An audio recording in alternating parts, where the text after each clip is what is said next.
This is fucking KDB. KDB movement. I don't know why, I just love her. Occasionally you just find that singer where, like, every single song is good. Like Mandarina is like that. Or Mandarin, I don't know how you pronounce it, it's Polish. Mention it to, ask a Polish person if they know who she is. That's a fun game I like to play.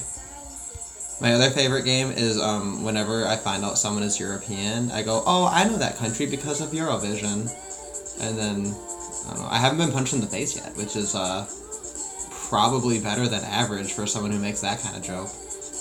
Anyway, the main reason I made this was because I wanted to give an update video about the circumcision protest. So it was at the Super Bowl. There ended up being 5 people total. Because one lady roped her kids into it. I feel kind of bad. I don't know if I would rope my kids into protesting, but it sounds like the kids are they're on board with the issue. I mean, it's kind of a no-brainer sort of an issue. So that was cool. They were pretty good sports about it. The main reason there were so few people is because it's fucking cold. It was ridiculously cold that day. So I learned that the hard way. Like, if you're gonna go protest out in the cold, like, really pay attention to the fucking shit you're wearing. Don't just, like, assume that that you're, like, the best person at dealing with cold, I guess. I'm not really sure where I'm going with that. It seems like an obvious lesson. I guess the point is you learn that lesson a lot more clearly when you really weren't prepared that well. But, yeah, overall it worked out very well.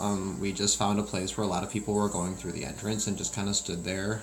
We didn't really get any shit from, like, the security or the people running the event or the police or anything. They were just kind of like, okay, like, yeah, you guys are cool to do whatever you want to do. Just, like, don't get in people's faces, stay out of their way. And we did, and for the most part, things were always pretty amiable. A few people told us to go fuck ourselves. But for every person like that, there were probably 2 or 3 people who actually said, dude, thank you guys for being out here. Like, this is a really important issue, and, like, we're really happy that someone's out there to say something about it. But mostly people are just kind of perplexed by it. They really, it's not something that they think about. And that's the main reason that I'm motivated to protest that sort of an issue, because in terms of your effort to output, and I know I've mentioned this other times on the channel, but it's such an important point. You can think about any advocacy or activism as a sort of cost-benefit analysis. How much effort are you putting in, and what can you realistically expect to get out of it?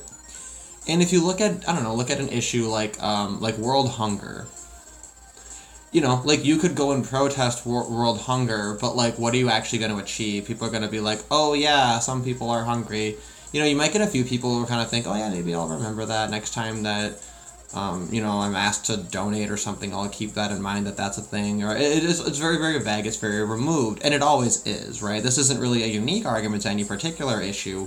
My point, though, is that the more indirect it gets, the less you're going to see an impact, right? And this is a place where advocacy and activism have a very useful distinction.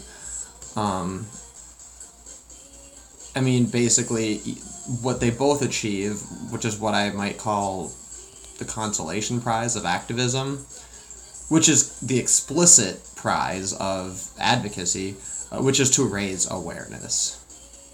Even when you say it, it's kind of like, we're raising awareness. It's like, okay.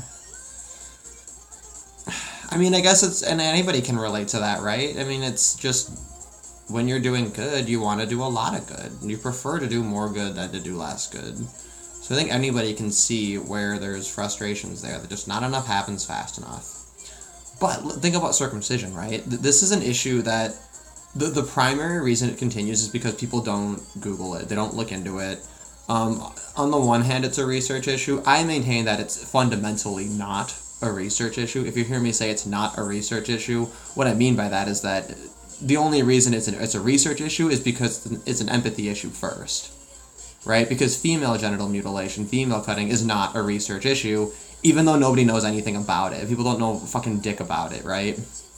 So they don't really know anything about either, and miraculously, little girls are spared from it despite their parents' ignorance. And I want to live in a world where parents can be ignorant about this issue and the children will still be protected. And I think it's not a very ridiculous demand. And in fact, I would challenge anybody to explain to me, like, what's the issue you're fighting for that's more important? And I get that that's kind of dickish. I understand, it's sort of an argument from, like, if you're not advocating for the baby sea turtles, you obviously hate them. What animal is more important or whatever. But, like, we're all humans, and presumably we think that each human being has some sort of equal right just to live and to exist and to own their own bodies. When you look at humanity across time and across cultures, when you look particularly in the West, I do not think that there is a more widespread and egregious human rights violation. I think it is the number one issue. And I think that the reason it's not addressed is just because people trick themselves into thinking it's not important, because that's a really easy way to cope with it, is to just tell yourself it doesn't matter. It does matter. And if you're not having issues with it, you probably will. But, I don't know. So the point is that if you can even get someone to question it and second guess it, you're looking at, potentially a baby that would have died is no longer going to die. Like I don't want to, make it paint it like it's this massive, like, oh, I saved a life. But my point is that just saying it, it's one issue where just bringing it up, just being that obnoxious person to do that, you could change someone's life. And the number one reason it continues is because nobody thinks about it. Now, my plan to basically save the world, to prove turd-flinging monkey wrong, to prove all of the black pillars, all the MGTOW, everyone wrong, the way to do that is to use this issue to basically show people the empathy gap. If we can wake people up to the fact that there's an empathy gap and that this is the reason we're having all these issues, and that the empathy gap is rooted in gynocentrism. I'm kind of saying the same thing over and over again, but in different ways, because it's important to see it from each different form. But that's basically what's happening. And I know it sounds like it's too simple to be true, but if you really think about it, it just, everything clicks into place compared to the patriarchy theory narrative. And I don't think that gynocentrism is just like a gender flip of patriarchy. Gynocentrism explains why patriarchy theory dominated. If you don't accept gynocentrism as a theory, then you have no way of explaining feminism. Like, you have to believe the front end of the feminist narrative and think that the first wave and a half were justified, but that they lost their way at some point. And that's just fundamentally, historically false. There's nothing to support that viewpoint. The only thing that supports that viewpoint is basically the exact sexist attitudes that allowed it to even be created in the first place. Anyway, so I thought the protest went very well. Mostly it was a pretty positive thing. There weren't a lot of people protesting in general, but it's kind of just a given thing. If the Super Bowl happens, people protest. It's not even about the Super Bowl. People will protest. There was like BLM protesters and other things. I think that, though, most people, they just didn't go out because they were so concerned about the cold. But, that makes the protest even more effective, because they say, oh, wow, these people are out here protesting even though it's fucking cold. Brother K unblocked me. But the ironic part about that is he has 5,000 Facebook friends, so he can't be my Facebook friend anyway.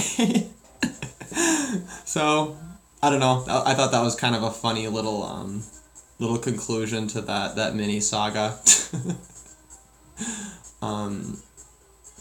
So yeah, I don't know. I mean, it ended up being Bloodstained Minnesota's first protest. I didn't realize it was actually even associated with Bloodstained Men. I didn't realize that they were starting like smaller state chapters.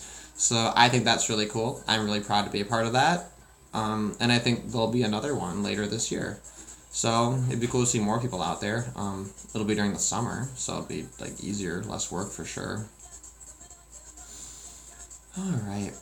The last thing I want to mention, so right now I'm exporting the second version of a guest video I made for Queens. The first one I made it like the way I make videos for myself and my own channel to a way. It is tailored to his channel. Like particularly he talks a lot about gay issues, so I kind of tied some of that into there. I think it's a very good video. It might be the best video I've made yet, besides my Sarah Huckabee Sanders video. That's my favorite video. But anyway, I say retarded too much. I say retarded too much, and Magdalene fucking Burns like watches his channel like a hawk. Just fucking hate boner watches him, right? So, you know, you can't implicate lesbians in a Jewish conspiracy. You can't say retarded too much. But now it's much better, much more polished, perfect video. So yeah, that's exciting stuff. This was another thing I mentioned. I'm just gonna keep spamming, keep mentioning it. So second annual The Red Pill screening in Minneapolis at the Twin Cities Men's Center. The date that we're kicking around right now is the day before Father's Day, the Saturday evening before Father's Day, like Father's Day Eve. I don't know if we'll like market it that way to be cheesy. I kind of want to do that just because that makes it super easy to remember. So yeah, that's a thing. But we're gonna be finalizing some things like the date and everything about the event. Hopefully, next week, a week from Monday. And we're gonna use this event as an opportunity to kind of build like a committee that puts together events like this. They're going through some organizational and structural changes. They're just they switched board chairs. I don't know how they fucking organize everything. It's all too fucking bureaucratic. That's not my game. That's not my game at all. I'm just the dreamer. And like when Jordan Peterson describes the brain types, I just feel like I'm totally like I was supposed to be liberal, but I just turned it out with all of the like conservative and like super right wing conclusions.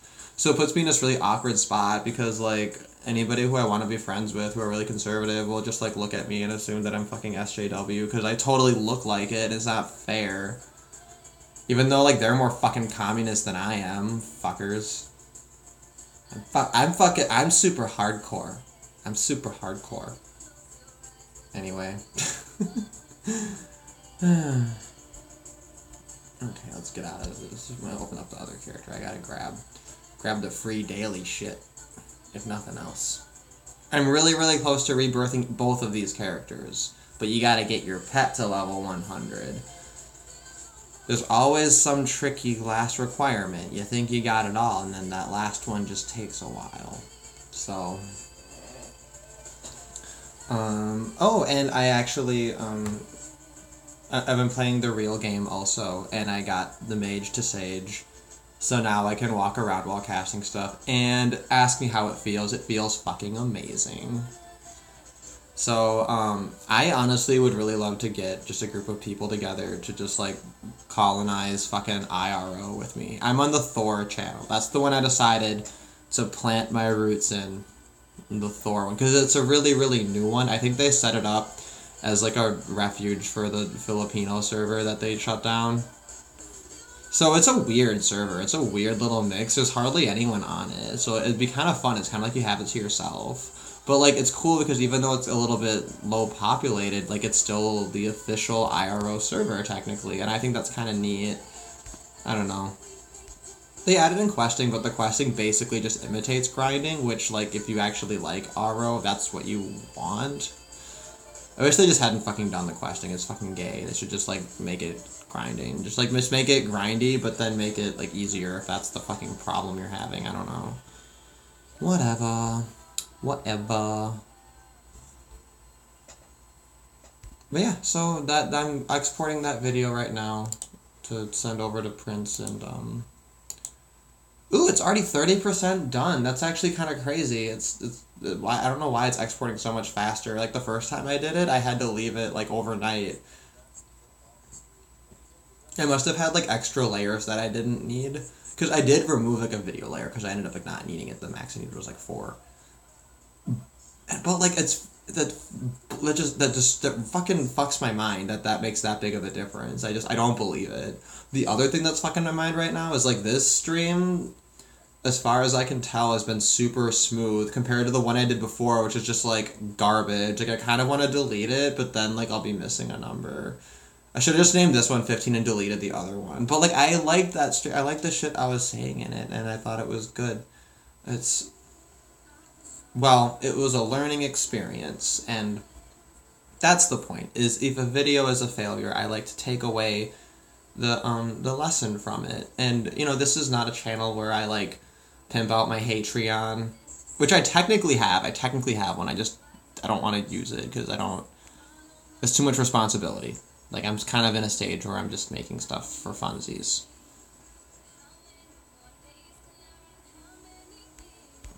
But, like if anybody, I don't know if any, you probably they're not, or this isn't a real thing, but my thing is, if anybody wanted to give me money, just donate to the Twin Cities Men's Center.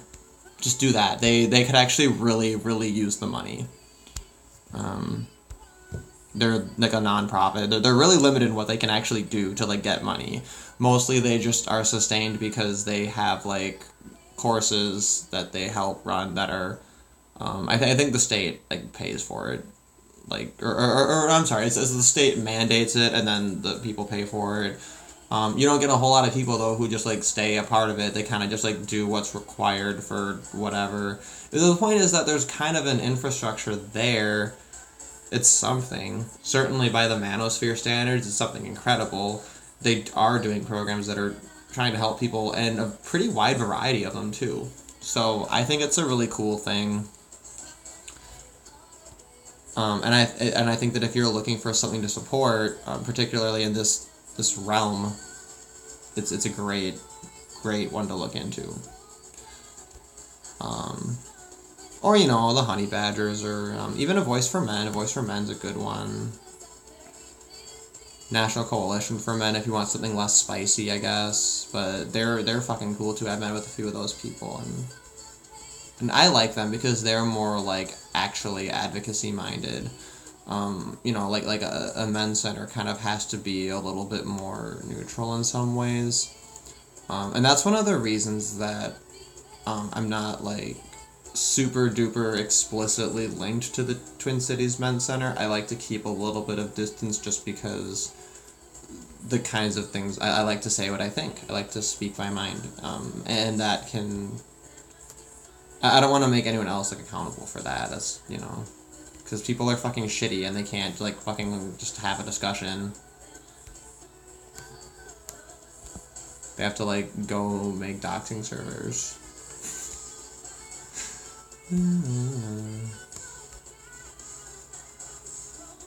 Crying for No Reason does not sound like a KDB song. This video is so fucking KDB, though. She's the best. Fucking love KDB. Also love Danielle Bergoli. Danielle Bergoli's her new favorite. Hi, bitch. I'm calling her the queen of brat pop. Which I get that's insulting to Kesha. Like, I really feel like Kesha deserves, like, a title like that, but I mean, you know, as great as that Rainbow album was, it's not brat pop, you know? It's not brat pop anymore.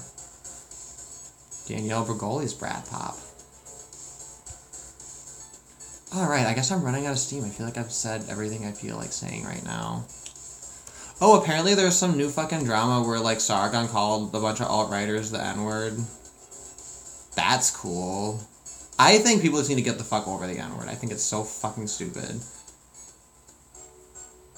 Like, anytime someone's like, oh, my N-word, just, like, fucking pull out the crime stats. It's like, okay, like, how many times were you called the N-word?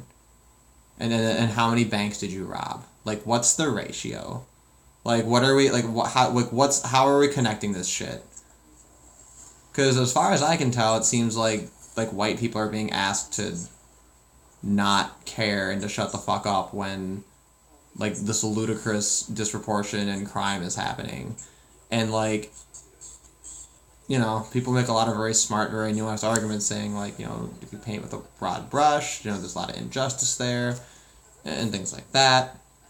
Those arguments are very correct. Everybody seems to understand those arguments.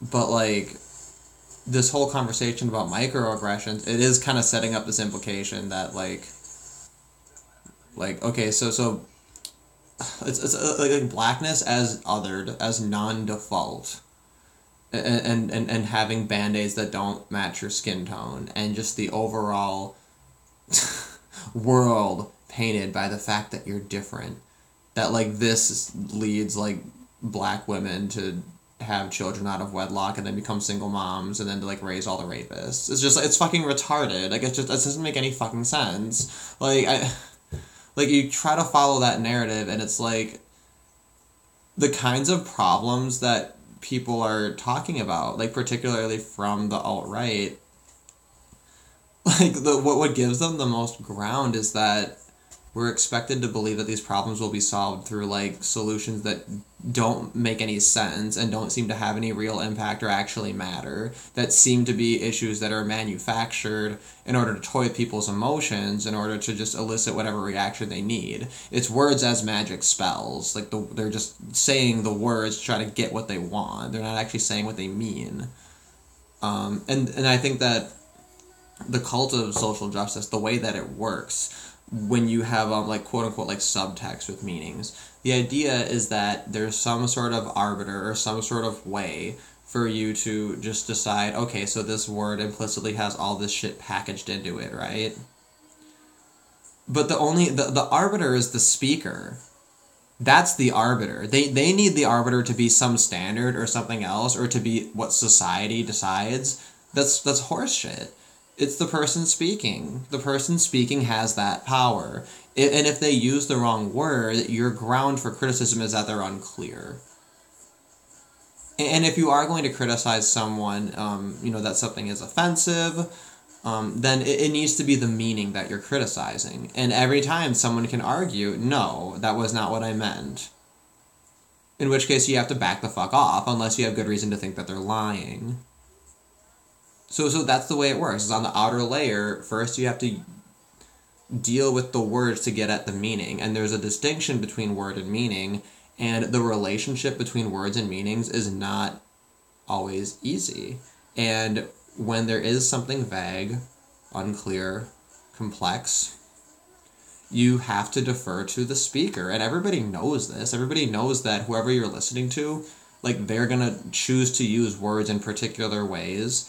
And if they have like a certain ideology or a certain framework, a certain religion or philosophy or whatever, certain perspective, you just kind of have to take for granted that their use of words isn't going to match your use of words one-to-one. And it never should. That's just the fact that words are kind of pliable in this way, that we don't need to hold people to these ridiculous standards where the word always means this thing all the time. That's one of the reasons that humans are so smart. That's one of the reasons we can deal with such a variety of concepts and that we can work out so many problems together. So that's why I should be allowed to just call people niggers. Thank you.